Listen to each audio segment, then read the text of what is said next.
অ্যামিবাসিসের ক্ষেত্রে খুব গুরুত্বপূর্ণ যেটা, সেটা যেমন একটা ঠিক, আর ব্যাসিলারি ডিসেন্ট্রির ক্ষেত্রে কিন্তু খুব গুরুত্বপূর্ণ যেটা, সেটা হচ্ছে সালমোনেলা টাইফি কিংবা সিজেলা, ওয়ান টাইপ অফ বলতে পারেন অ্যালগি, এই ধরনের সমস্যাগুলোর কারণেও কিন্তু আসতে থাকে।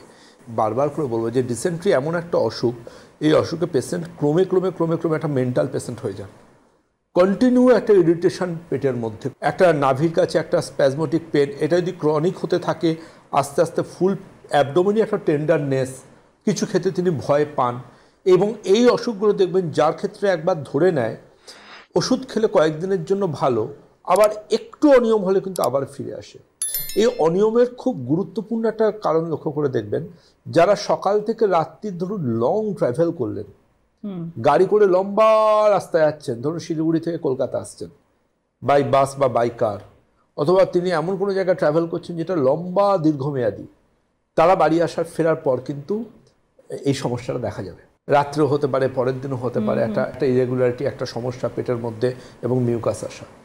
এটার অন্যতম কারণ কিন্তু জানবেন, এই অসুখটা তাদের ক্রনিক আছে, তারা টেম্পোরারি কোনো ওষুধ খেয়ে এটাকে হয়তো ধামাচাপা দিচ্ছে। আর এই অসুখটা প্রকট হলো তার কারণ যেটা, ওই যাতে ডিহাইড্রেশন। আচ্ছা, ডিসেন্ট্রির অন্যতম ট্রিটমেন্ট হচ্ছে প্লেন্টি অফ ওয়াটার ইনটেক।